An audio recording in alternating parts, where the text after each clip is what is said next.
विद्यार्थी मित्रांनो नमस्कार. मी प्राध्यापक हनुमंत कुरकुटे राज्यशास्त्र विभागामध्ये अध्यापनाचे कार्य करतो. अंडरस्टँडिंग इंडिया इंडियन कॉन्स्टिट्यूशन या अभ्यासक्रमांतर्गत आज आपण भारतीय संविधानाची वैशिष्ट्ये अभ्यासणार आहोत. भारतीय संविधानाची वैशिष्ट्यांची चर्चा करत असताना आपण या भागामध्ये 8 वैशिष्ट्यांची चर्चा करणार आहोत. त्या चर्चेमध्ये चर्चा करत असताना आपण त्याची पार्श्वभूमी काय, भारतीय संविधानाच्या संदर्भामध्ये चर्चा होत असताना पाश्चिमात्य देशांमध्ये भारतीय हे एक राष्ट्र आहे काय. विस्टन चर्चिल तर असं म्हणाले होते की भारत ही एक दंतकथा आहे. त्याचबरोबर ब्रिटिश अभ्यासक जेनिंग्स हे सुद्धा असं म्हणाले होते की भारताचं संविधान हे वेगवेगळ्या देशांचं चोरून आणि तुकड्या तुकड्यातलं हे एक संविधान आहे, म्हणून यावर आधारित देशाचे संचालन होणं शक्य आहे का, अशा पद्धतीचे आरोप भारतीय संविधानावर आणि भारताच्या एकूण संविधान सभेच्या कामकाजावर अनेकांनी लावलेलं होतं. परंतु त्यांना चपराक मारण्याचं काम आपल्याला या भारताच्या संविधानाने केलेलं दिसतं. आणि म्हणून भारताच्या संविधानाबद्दलची चर्चा होत असताना भारत हा जवळपास 75 वर्ष झाली आज तागायत या भारतीय संविधानाच्या कलमानुसार आणि भारतीय संविधानाच्या जे काही स्पिरिट आहे त्यानुसार आजही एकात्म आहे, एकसंघ आहे. त्याचबरोबर आपल्या देशाचा विकास कित्येक पटीने मोठ्या प्रमाणामध्ये होत आहे. याचं जर श्रेय कशाला जात असेल तर ते भारतीय संविधानाला जातं. कारण या देशातले विविध धर्म, या देशातले पंथ, भाषा, या देशा हा मोठा खंडप्राय देश आणि याला एकत्रित ठेवणं, एकत्रित राहणं याचं श्रेय भारतीय संविधानाला जातं. भारतीय संविधानाचं सौंदर्य काय आहे? भारतीय संविधानाचं सौंदर्य हे या देशामध्ये सामाजिक, आर्थिक, राजकीय समता आली असं आपण म्हणणार नाही, परंतु समतेकडे घेऊन जाणारं मूल्य आपल्याला जर कशातून मिळालं असेल तर ते भारतीय संविधानामुळे मिळालेलं आपल्याला दिसतं. आणि म्हणून भारतीय संविधान हे अप्रतिम आहे, यामध्ये आपल्याला कुठलाही संदेह असण्याची आवश्यकता नाही असं मला वाटतं. आणि म्हणून भारतीय संविधानाच्या वैशिष्ट्यांची चर्चा करत असताना आपल्याला भारतीय संविधान हे पूर्ण होण्यासाठी 2 वर्ष 11 महिने 18 दिवसाचा कालावधी लागला.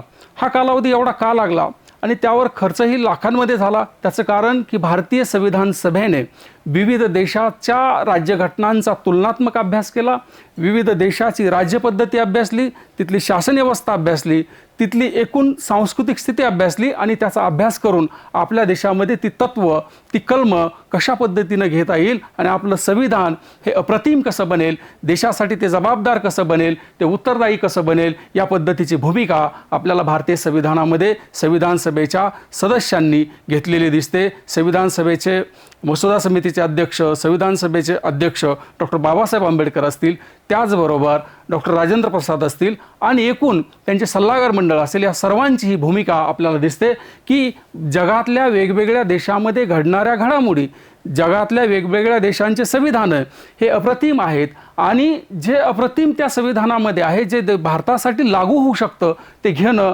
आवश्यक होतं. म्हणून आपण तुलनात्मक अभ्यास करून भारतीय संविधानामध्ये या तरतुदी घेतलेल्या दिसतात. त्याचबरोबर आपलं भारतीय संविधान हे 26 जानेवारी 1950ला लागू झालं. परंतु संविधान लागू झाल्यानंतर जे संविधान ते 50ला बनलं त्या संविधानामध्ये जे 395 कलमं होती, त्याचबरोबर 8 परिशिष्ट होती आणि यामध्ये काही बदल करायचा असेल तर 368वा कलम आपल्याला भारतीय संविधानामध्ये अंतर्भूत केलेलं दिसतं.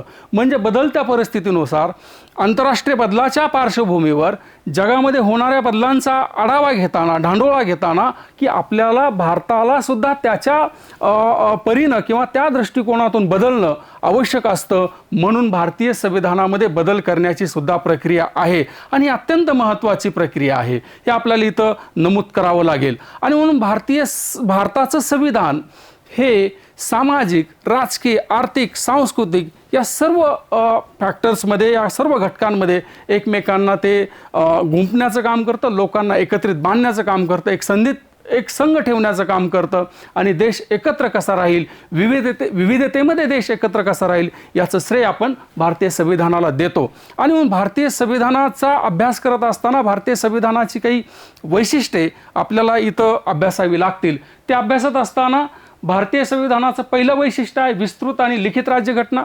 भारतीय संविधान हे विस्तृत का आहे, भारतीय संविधान हे लिखित का आहे, तर कारण भारताच्या संविधानाचा आपण ज्यावेळेस आढावा घेतो किंवा भारताच्या संविधानाचा ज्यावेळेस आपण अभ्यास करतो त्यावेळेस भारताच्या संविधानामध्ये 395 कलमं होती. आज आपण त्याचा विचार केला तर ती कलमं आपल्याला जवळपास 425 पर्यंत गेलेली दिसतात, त्याचे भाग 25 झालेले दिसतात. म्हणजे आज भारतीय संविधानाची कलमं ही वाढलेली आहेत. परंतु ज्यावेळेस संविधान लागू झालं त्यावेळेस त्यामध्ये 395 कलमं होती. त्याचबरोबर त्या संविधानामध्ये 22 भागामध्ये ते विभागलेलं होतं आणि जवळपास 8 परिशिष्ट होती. मग हे विस्तृत आणि लिखित का आहे? विस्तृत यासाठी आहे की भारत हा खंडप्राय देश आहे. भारताचा भौगोलिक क्षेत्रफळ हे व्यापक आहे. या खंडप्राय देशामध्ये विविध जाती, विविध धर्म, विविध पंथ, विविध भाषा बोलणारे लोक आहेत. मग यांना एकत्रित करणं, त्यांचं मत, त्यांच्या गरजा, त्यांच्यामध्ये असणाऱ्या त्यांच्या उत्कर्षासाठी, त्यांच्या उन्नतीसाठी लागणाऱ्या बाबी या भारतीय संविधानामध्ये अंतर्भूत करणं आवश्यक होतं आणि त्या केल्या. म्हणूनच आपण आज एकत्रित दिसतो, एक संघटित दिसतो. त्याचं कारण, त्याचं श्रेय भारतीय संविधानाला आपल्याला द्यावं लागेल. आणि म्हणून भारतीय संविधानामध्ये विस्तृतता यासाठी आहे की भारतीय संविधान सभेमध्ये काम करणारे सर्व घटक हे तज्ज्ञ होते. त्यांनी पाश्चिमात्य देशांच्या विद्यापीठामध्ये अभ्यास करून आपल्या देशाच्या संविधानासाठी लागणारी जी कलमं होती ती यामध्ये अंतर्भूत केली आणि म्हणून भारताचं संविधान हे आपल्याला विस्तृत झालेलं दिसतं. त्याचबरोबर भारताचं संविधान हे लिखित आहे. त्याचं कारण की भारतामध्ये वेगवेगळ्या घटकांना न्याय दिला जात असताना कुणावरही अन्याय होऊ नये, नियमांची अदलाबदल होऊ नये आणि संविधान जर लिखित असेल तर ते वेगवेगळ्या घटकांना न्याय दिला जात असताना त्या नियमांचा अर्थ अन्वयार्थ लावणं हे सोपं होईल. ते शासनाच्या दृष्टिकोनातून सोपं होईल, ते न्यायपालिकेच्या दृष्टिकोनातून सुद्धा सोपं होईल. म्हणून भारताचं संविधान हे विस्तृत आणि लिखित आहे. इंग्लंडकडून आपण संसदीय शासन पद्धती घेतली आणि इंग्लंडकडून आपण काही संवैधानिक मूल्य तत्व स्वीकारली. इंग्लंडची राज्यघटना सुद्धा आपल्याला सांगता येईल अलिखित आहे, कारण तिथल्या प्रथा, परंपरा, जीवन पद्धती यावर आधारित तिथलं संविधान आहे. परंतु भारताचं संविधान लिखित यासाठी आहे की भारतातल्या संविधानाच्या आधारे या देशातल्या सर्व घटकांना विश्वास यावा आणि विश्वास येऊन ते गुणागोविंदाने या देशामध्ये राहावेत आणि इथल्या नियमांचा, इथल्या कलमांचा अन्वयार्थ हा देशातल्या विकासासाठी, इथल्या सर्व घटकांसाठी लागू करण्यामध्ये त्यामध्ये कुठली अडचण येऊ नये ही बाब मला इथं नमूद करावीशी वाटते. त्यानंतर भारतीय संविधानाच्या दुसऱ्या वैशिष्ट्यांची आपण चर्चा करत असताना एकात्मिक आणि स्वतंत्र न्यायपालिका. आता भारताची न्यायपालिका ही काय स्वतंत्र आहे आणि ते एकात्म आहे. एकात्म याचा अर्थ तालुका न्यायालयापासून जिल्हा न्यायालय असेल, राज्यातलं उच्च न्यायालय असेल आणि सर्वोच्च न्यायालय असेल. ही जी शृंखला आहे यामध्ये सर्वोच्च न्यायपालिकेने दिलेला निकाल खालच्या सर्व न्यायपालिकेला तो लागू करावा लागतो आणि तो मान्य असतो. भारतातल्या न्यायपालिकेने दिलेल्या निर्णयाच्या विरोधामध्ये टीका करण्याचा अधिकार कुठल्याही घटकांना नाही. त्याचबरोबर भारताची न्यायपालिका ही स्वतंत्र आहे. याचा अर्थ असा आहे की भारतातल्या न्यायाधीशांची निवड ही राजकीय प्रभावाने प्रेरित नसते. भारतातल्या न्यायाधीशांची निवड होत असताना त्याची पात्रता, त्याचबरोबर त्याला असलेला अनुभव याचा आधार घेऊन भारतातल्या न्यायाधीशांची निवड होते.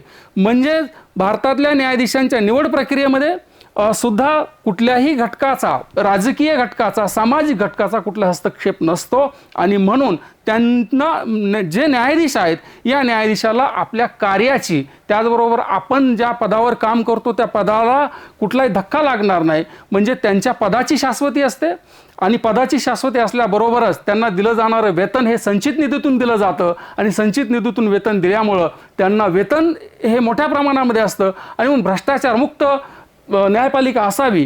त्यांच्या वेगवेगळ्या गरजा भागवल्या जाव्या. न्यायाधीशांना वेतन दिलं जात असताना त्या वेतनामध्ये तफावत राहू नये आणि न्यायाधीश हे आमिषाला बळी पडू नये म्हणून आपल्याला न्यायपालिकेमध्ये वेतन भत्ते हे मोठ्या प्रमाणात दिलेलं दिसतं. परंतु भारताची न्यायपालिका ही स्वतंत्र यासाठी आहे की भारतातल्या न्यायाधीशांना त्यांचा जो काय कालावधी आहे या कालावधीची सुद्धा निश्चिती असते, शाश्वती असते.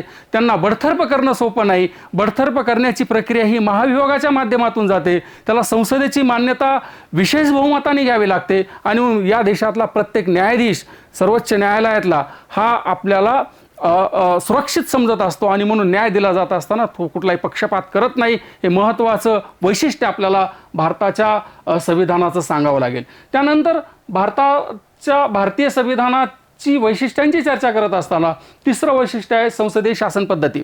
आता संसदीय शासन पद्धतीचा स्वीकार हा भारतानं केलेला आहे.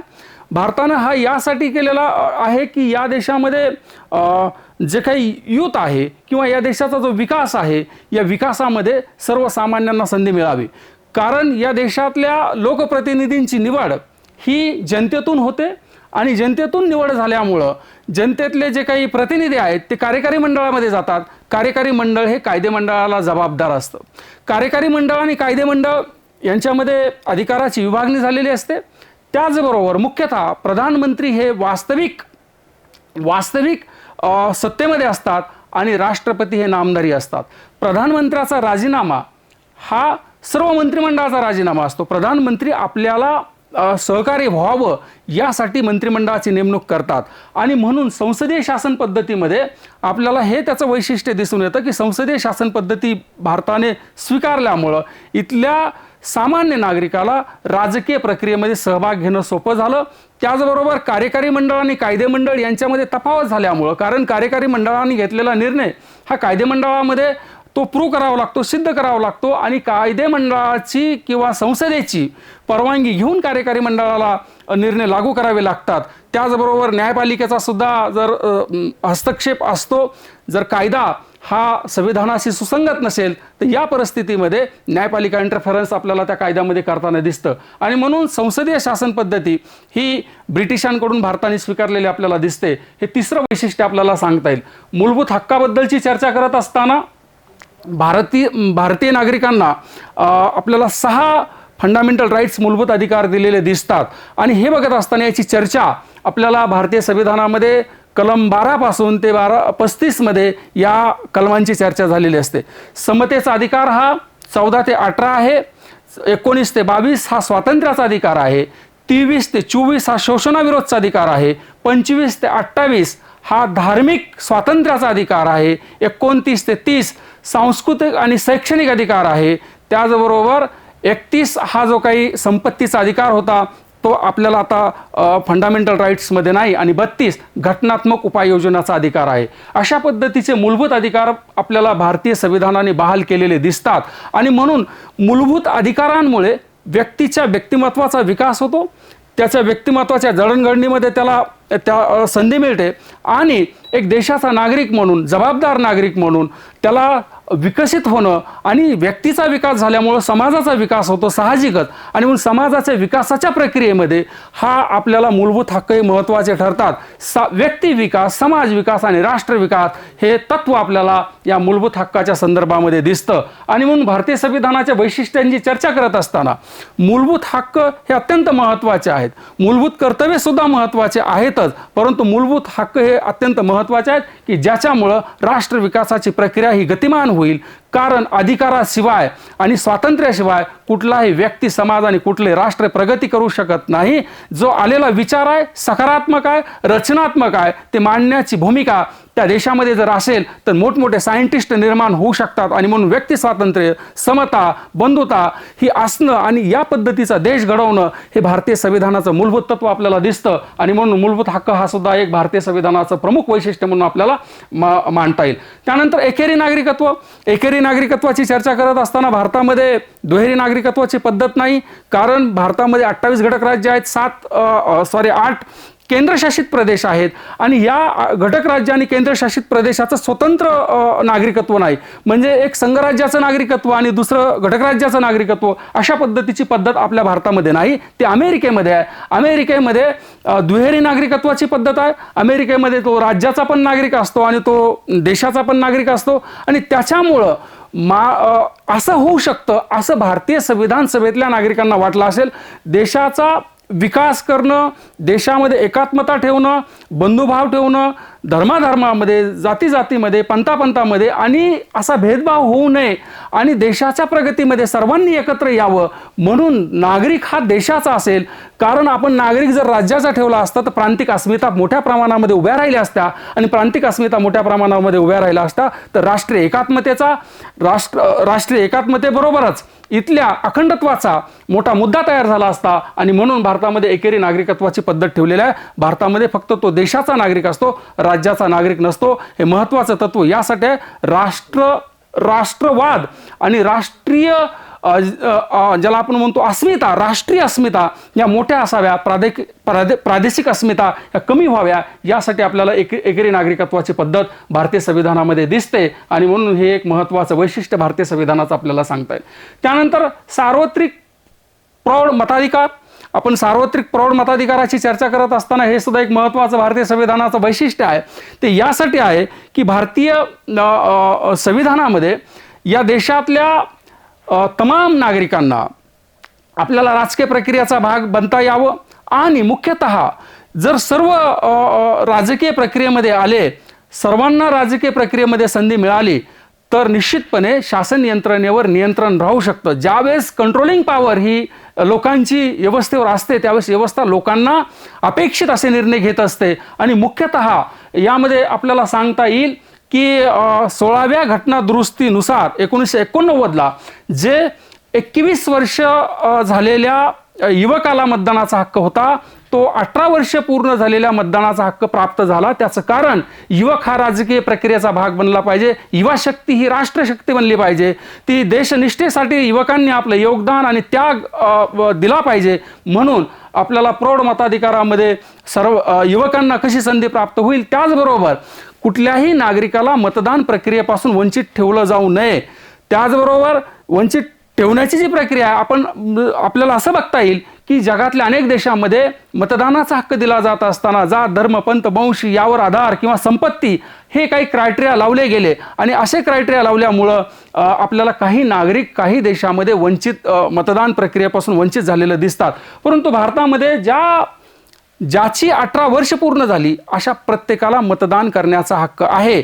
मग तो कुठल्या जातीचा असेल, कुठल्या धर्माचा असेल, तो श्रीमंत गरीब असा कुठलाही भेदभाव या देशामध्ये केला जात नाही. ज्याची 18 वर्ष पूर्ण झाली त्याला मतदानाचा हक्क दिला जातो. त्याचबरोबर मुख्यतः प्रौढ मताधिकारामध्ये 1 वोट इक्वल व्हॅल्यू म्हणजे प्रत्येकाला समान मताचं मूल्य आहे.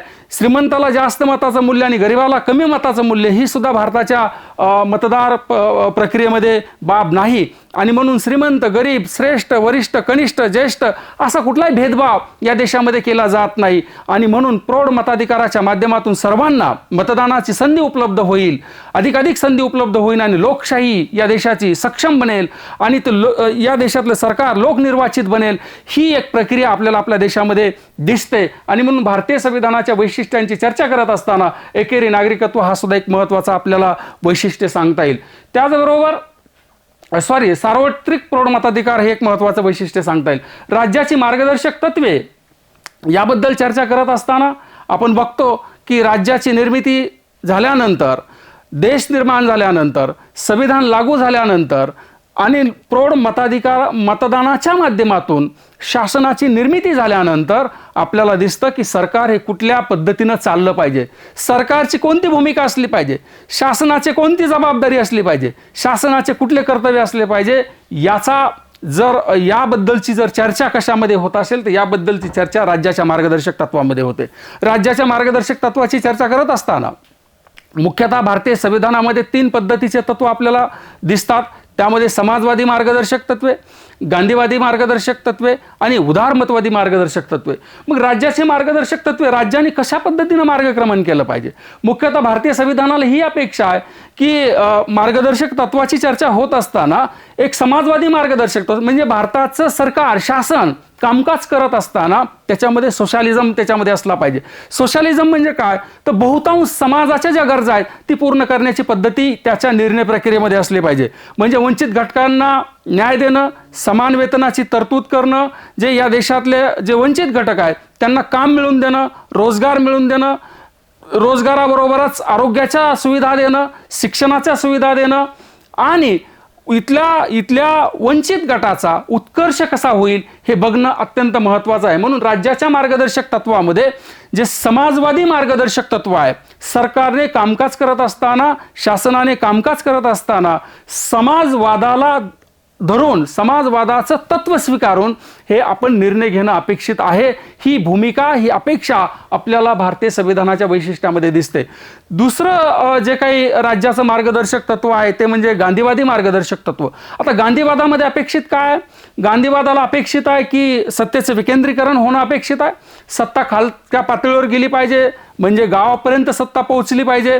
गावापर्यंत सत्ता, राजधानीपासून ते गावापर्यंत सत्तेचं विकेंद्रीकरण मोठ्या प्रमाणामध्ये होण्याची आवश्यकता आहे. गांधींना सत्तेचं केंद्रीकरण अपेक्षित नव्हतं, म्हणजे भारतीय संविधानाला हे अपेक्षित आहे की सत्ता ही गाव पातळीपर्यंत पोहोचली पाहिजे. गावातला नागरिक हा सत्तेमध्ये सहभागी असला पाहिजे. आणि म्हणून आपल्या देशामध्ये 73वी घटनादुरुस्ती झाली आणि 73व्या घटनादुरुस्तीमुळे सत्तेचं विकेंद्रीकरण झालं. ग्रामसभा अस्तित्वामध्ये आल्या. गावामध्ये ग्रामसभा अस्तित्वात आल्यानंतर या ग्रामसभेच्या माध्यमातून गावातले नागरिक जरी ग्रामपंचायतचे सदस्य नसले तरी गावातल्या निर्णय प्रक्रियेमध्ये ते सहभागी होऊ लागले. अनेकांना सामाजिक रिझर्वेशन त्या माध्यमातून मिळालं. सत्तेच्या विकेंद्रीकरणाच्या प्रक्रियेमध्ये जो समूह अल्पसंख्याक आहे, जो समूह कमी आहे, अशांना सुद्धा, महिलांना सुद्धा यामध्ये संधी मिळाली. आणि म्हणून आपल्याला हे सांगता येईल, राज्याच्या मार्गदर्शक तत्वाची चर्चा करत असताना गांधीजींना सत्तेचं विकेंद्रीकरण अपेक्षित होतं. गांधीजींना मद्यपानाचा निषेध अपेक्षित होता. म्हणजे गाव पातळी, म्हणजे देशामध्ये कुठेही मद्यपानाला थारा राहता कामा नये. सरकारने ध्येय धोरणं राबवत असताना मद्याला कुठल्याही पद्धतीनं मद्याच्या संदर्भामध्ये कठोर असे निर्णय सरकारने घ्यावे, ही सुद्धा अपेक्षा राज्याच्या मार्गदर्शक तत्वामध्ये गांधीवादाचं मार्गदर्शक तत्व स्वीकारत असताना केलेली आहे. त्याचबरोबर गांधीजींना स्वच्छता अपेक्षित होती. देशामध्ये स्वच्छता मोठ्या प्रमाणामध्ये असली पाहिजे. त्याचबरोबर गांधीजींना इथल्या असणाऱ्या लहानात लहान घटकांचा विकास कसा होईल ही सुद्धा अपेक्षा होती. आणि म्हणून राज्याचं मार्गदर्शक तत्वाची चर्चा करत असताना गांधीजींना काय अपेक्षित होतं हे सुद्धा आपल्याला भारतीय संविधानाच्या वैशिष्ट्यामध्ये राज्याच्या मार्गदर्शक तत्वाची चर्चा करत असताना दिसून येतं. त्याचबरोबर उदारमतवादी मार्गदर्शक तत्वे सुद्धा या मध्ये सांगितलेले आहेत राज्याच्या मार्गदर्शक तत्वामध्ये. आता उदारमतवादी मार्गदर्शक तत्वे म्हणजे काय? तर उदारमतवादी मार्गदर्शक तत्वामध्ये समान कायदे असावे, व्यक्तीला स्वातंत्र्य असावं आणि मुख्यतः जगामध्ये शांतता नांदावी. आता जगामध्ये शांतता नांदावी म्हणजे याचाच अर्थ अपेक्षित आहे भारतीय संविधानाला की जे शेजारचे राष्ट्र आहेत किंवा जग जर युद्धाच्या बाजूने जात असेल तर आपली भूमिका ही शांततेच्या मार्गाने असली पाहिजे. शेजारच्या राष्ट्रावर आपण बलाढ्य आहोत म्हणून कुणावर तरी आक्रमण करणं हे भारतीय संविधानाला अपेक्षित नाही. भारतीय संविधानाला हे अपेक्षित आहे की शेजारच्या राष्ट्रामध्ये होणाऱ्या अशांततेला शांततेच्या मार्गाने उत्तर देणं आणि जास्तीत जास्त कायद्याच्या अनुषंगाने आपल्या देशातले कायदे हे अशा पद्धतीचे असतील की शेजारच्या देशावर आणि आंतरराष्ट्रीय पातळीवर आपण सर्व निर्णय घेतले जात असताना आंतरराष्ट्रीय कायद्याचा आणि देशातल्या संविधानाचा आदर करून आपण ते निर्णय घेतले गेले पाहिजे, ही अपेक्षा उदारमतवादामध्ये आहे. म्हणजे उदारमतवाद शांतता, कायदा, स्वातंत्र्य याला प्राधान्य देणार आहे. आणि म्हणून आपण भारतीय संविधानाच्या वैशिष्ट्यांची चर्चा करत असताना राज्याच्या मार्गदर्शक तत्वामध्ये आपल्याला हे दिसतं की उदारमतवादी मार्गदर्शक तत्वे व्यक्तीला समान संधी उपलब्ध करून देणारे असतात. कायद्या सर्व समान असतात, शांतता असते, सुव्यवस्था असते आणि राज्याच्या मार्गदर्शक तत्वामध्ये सदाचार, ज्याला सदाचार म्हणजे आपण कायद्याचे भाग आहोत आणि कायद्याचा भाग जर आपण असू तर कायद्याचा आपण आदर केला पाहिजे, असं सुद्धा राज्याच्या मार्गदर्शक तत्वामध्ये उदारमतवादी मार्गदर्शक तत्व स्वीकारत असताना अपेक्षित आहे. म्हणजे शासनाने काम करत असताना भारतीय संविधानाची अपेक्षा अशी आहे की शासनाने उदारमतवाद स्वीकारला पाहिजे, त्यांनी गांधीवाद स्वीकारला पाहिजे आणि समाजवाद पण स्वीकारला पाहिजे, ही अपेक्षा आपल्याला भारतीय संविधानाच्या वैशिष्ट्याच्या माध्यमातून दिसते. त्यानंतर धर्मनिरपेक्षता हे भारतीय संविधानाचं शेवटचं वैशिष्ट्य आहे. आणि भारतीय संविधानामध्ये अनेक वैशिष्ट्य आहेत, परंतु आपल्याला या व्याख्यानामध्ये या मालिकेमध्ये चर्चा करत असताना आपण ही धर्मनिरपेक्षता काय आहे, धर्मनिरपेक्षता म्हणजे भारताचा कुठलाही अधिकृत धर्म असणार नाही. कारण आपण बघतो फंडामेंटल राईट्स बघत असताना 25 ते 28 मध्ये धार्मिक स्वातंत्र्याचा अधिकार सर्वांना दिला. म्हणजे जसं काही आजूबाजूचे देश आपल्याला दिसतात जगातले की त्यांनी विशिष्ट धर्माला प्राधान्य दिलं आणि विशिष्ट धर्माला प्राधान्य दिल्यामुळं तो देश त्या धर्माचा झाला. परंतु भारत असं काही कुठल्या धर्माचा भारत आहे असं नाही. भारत हा सर्व धर्म समभावाला मानणारा आहे आणि सर्व धर्म समभावाला मानणारा आहे याचा अर्थ भारत हा सेक्युलर आहे, धर्मनिरपेक्ष आहे. आणि 42व्या घटना दुरुस्तीमध्ये 1976ला आपल्या भारतीय संविधानाच्या प्रस्तावनेमध्ये धर्मनिरपेक्षता हा शब्द नव्हता, ही संज्ञा नव्हती. ती संज्ञा अंतर्भूत केली कारण हा देश धर्मनिरपेक्ष आहे. विशिष्ट धर्माला प्राधान्य देणं, विशिष्ट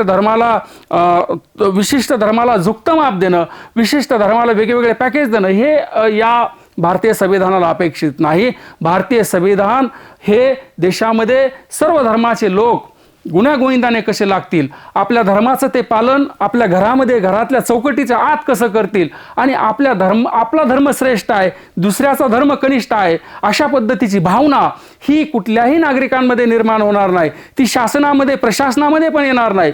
ती जे सरकार आहे, सरकार सुद्धा ज्यावेळेस निवडणुका असतात निवडणुकीमध्ये प्रचारामध्ये सुद्धा ती बाब येऊ नये. ती एक आचारसंहिता असते, त्या आचारसंहितेची बाब असते. आणि म्हणून भारतीय संविधानाच्या वैशिष्ट्याची चर्चा करत असताना आपण धर्मनिरपेक्षता हे तत्व आहे, हे सर्व धर्मांना समान मानणारं, सर्व धर्मांना समान संधी देणारं, आपल्या धर्माची मूल्य, आपल्या धर्माची तत्व आपण ही अंगीकारू शकतो. त्यावर सरकारचं कुठले बंधन असणार नाही. सरकार कुणाला प्रोटेक्ट करत असताना कुठल्या धर्माचं आहे म्हणून नाही, जे कायद्यासमोर जे समान आहेत तशा पद्धतीनंच निर्णय घेईल अशी अपेक्षा आपल्याला या धर्मनिरपेक्षतेमध्ये दिसून येते. आणि हे भारतीय संविधानाच्या प्रस्तावनेमध्ये पण आहे आणि भारतीय संविधानाचं एक धर्मनिरपेक्षता एक प्रमुख वैशिष्ट्य आहे.